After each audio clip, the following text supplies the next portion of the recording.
Hey, Real 92.3, Real After Party, DJ Damage holding it down. Shout out to Bootleg Kev, shout out to Dre Sinatra. Found this dude mobbing through the streets of LA, man. Lil Yachty's in the building. What's good? What's poppin'? Bruh, so I see you just dropped the single for the fuck of it. Well, yeah, I just dropped a song. I wouldn't say single. The word single is a very serious word. True. It's not a single, but technically, it's called a single, but that's not my single. You know Is it something you just kind of threw out there? Yeah, like a throwaway. I mean, you've been kind of, I don't want to say quiet, but you've been taking a little break for a minute. That's what it is, yeah. What you been doing during this break, bro? Man, reevaluating my life, working, just trying to plan it all out. I know it's been a short amount of time you kind of been in this industry, but do you feel like more mature at this point? You dropped your first album, you know, it's 2018. I've been through a lot. In a small amount of time? In these 2 years, man. I've learned so much. What's one of those things you learned, you know, kind of quickly going through this game, dropping that album? Just I've learned how to deal with criticism. True. And I've learned, you know, everybody don't care. Nobody, you know, everybody don't care for you. You know what I'm saying? I learned the hard things. You know what I'm saying? In this industry, like, you know what I'm saying? I learned how serious managing money is, how quick it can come and go, you know, friendships, how people change over specific things, not just like those type of things. You know what I'm saying? Like life experiences. That's sick, and I'm glad to see, you know, you got a close-knit camp with QC. You know, I know you probably learned a lot. Yeah, it's family.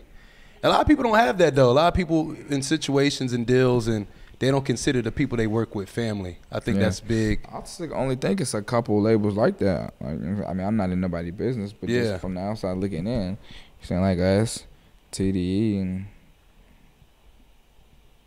that's kind of it. Yeah.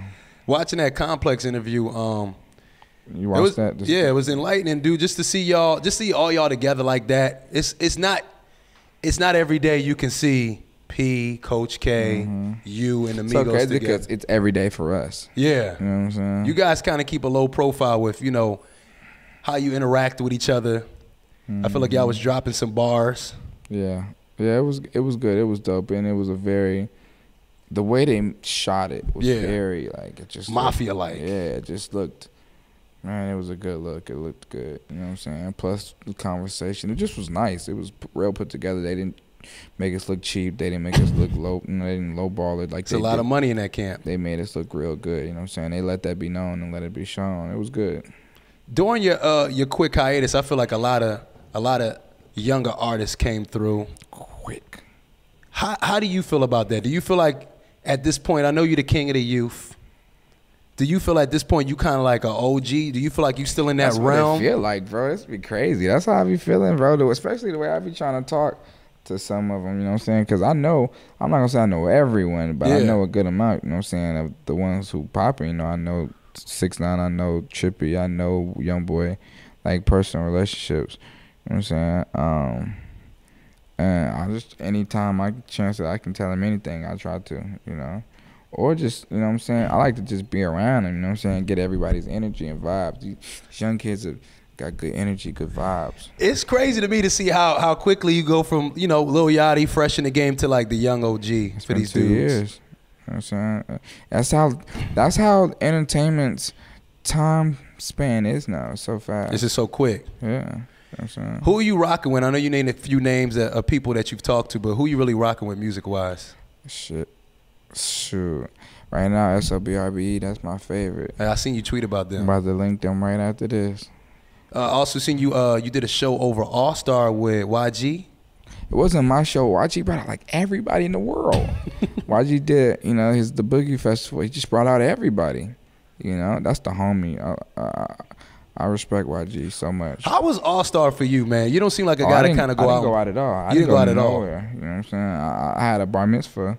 It's the only reason that was the only reason I was even in LA. If I didn't have a bar mitzvah making 6 figures, I wouldn't even been here. So you performed at somebody's kind of personal bar mitzvah, yeah. What was that like? What's that vibe like? I've done like 4 or 5, but this one was amazing, bro. It was so turned. Them kids was like they was on Molly or something. They was turned. It was like a show. It was so fun.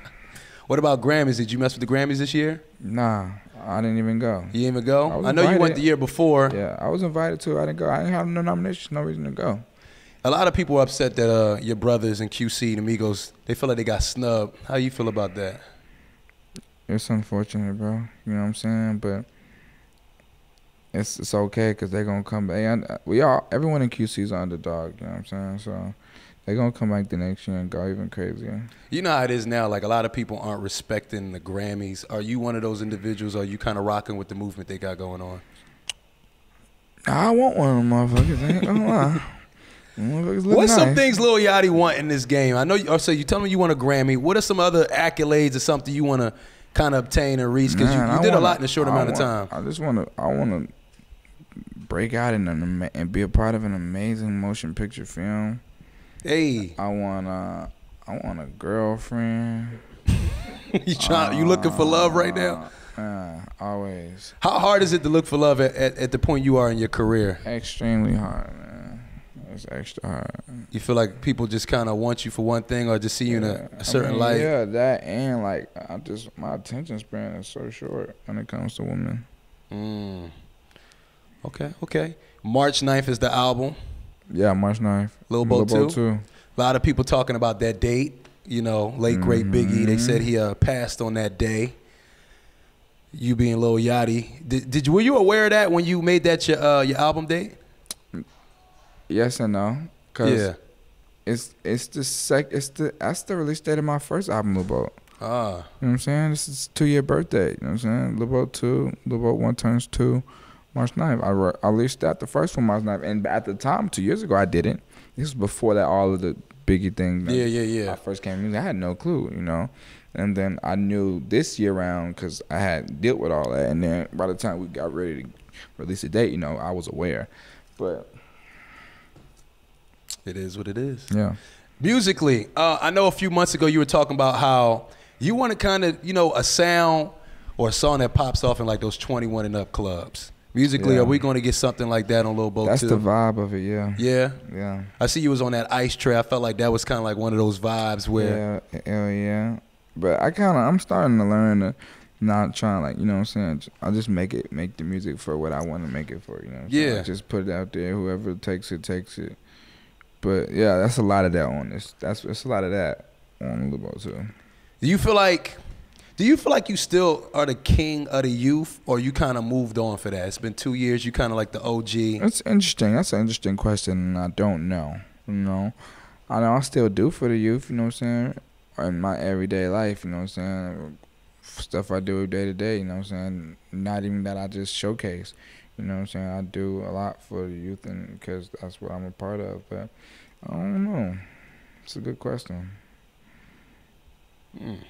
I know when you were coming in the game, everybody thought it was kind of wild with what you were doing with your hair, what you were wearing. And I feel like now, you know, especially during your break, you see people doing shit 10 times crazier. Does that take you back? Like, do you look at that? Is that something strange? I feel like I took all the heat for anything. I feel like nobody even, like, everyone gets away with anything now. Yeah. Say crazy stuff about. You feel like you kind of broke that layer, that boundary for everybody? I was the only one speaking all the time on every interview. Like, I'm still the only one still doing them. I was doing them no more. You are one of the people of that generation that only does like the press. You know people kind of afraid to talk. You know what I'm saying? I enjoy speaking. You know what I'm saying? So I'd still do them. You know what I'm saying? I could be like that. I could be one of those dudes like, nah, I ain't doing no press. I don't want to do no interviews. I don't mind.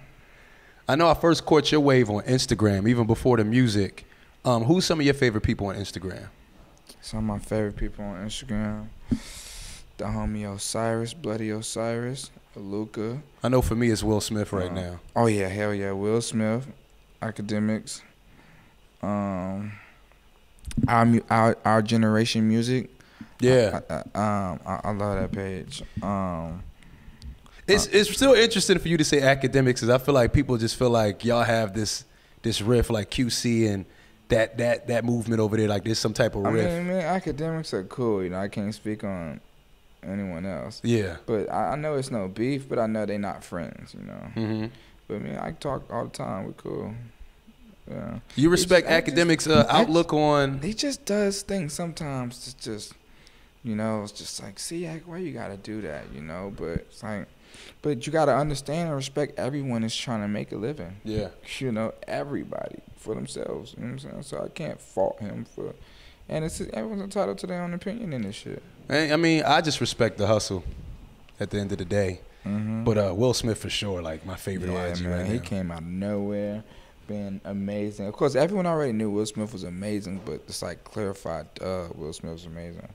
You messing with Jaden Smith? I know he had a... Jaden is cool with the homie. I haven't spoken to him in a minute, but that's the homie. Every time we see each other, it's all love. I also seen, you know, I follow you on social media and all that. You was tweeting about Grownish. I know that's my show right now. I love that show, bro. It's amazing. You feel like that really captures what we go through today? A little bit. A little bit? Really. You think it's a little corny, but it's kind of corny, but I still like it. Like, I be looking at it, and I be like, sometimes I be like, bro, this is so corny, but I like it. I don't know why I like it. That's how I thought college was. I went to college, nothing like that. I went to a black-ass HBCU. That was a really nice, white-looking college. But that's how I expected college to I feel like you should, you know, down the line look to do a show about your college experience. Oh, man. That'd be crazy. We got stuff in the works. We already got stuff in the works. I definitely see you in the actor realm this year for 2018. You got any, like, shows or movies popping off? I don't want to talk about it. Just we're going to see. Clothing wise, you know, we see you doing the Target stuff. Mm-hmm. You putting Nautica back on the map. Yeah, I'm about to drop one more release. After that, you know, I feel like the wave you have, I feel like you can kind of push your own brand. You ever been thinking about? Nah, you're not into it that much. I could, or at least give it a shot, but I wouldn't. A lot of hard work. Hard work, and I just never wanted to be a designer. You know, I just like to wear, you know, what I like to wear. You know, striped shirts and. I just like to wear different things. You know, I like to look odd in the room. Sparkly bandana. Hey, ain't nothing wrong with do-rag, you know what I'm saying? I like to look different, you know what I'm saying? I like to go to the strip club in pajamas, you know what I'm saying? Before we roll, bro, I know you talk. Can we talk about this chain you got on, man? What's this right here? This is self-portrait. So that's you. You got a chain of yourself. Yeah, this is a picture. It was on my Instagram. From when I shot for XXL, I made this part. I look just like this. Ah, damn. Yeah, with the YSL red bandana on my head, braids on the side, the colorful grill, got the Rolex on the wrist, got the Cartier bracelets, Cartier rings. His chain got jewelry. Yeah, that's hard. With the Cuban bracelet. That shit 5 pink nails, clean ass nails, boogers in the nose. This shit hard as fuck. I love this chain. Man. Gabriel did this in New York. Shout out to Raffaello. Yo, shout out to you, bro, coming through, rocking out with the Real After Party. Appreciate your time. Easy, anytime. You know what it is, man. Shout out to Bootleg Kev, Dre Sinatra. This is what we do. It's real.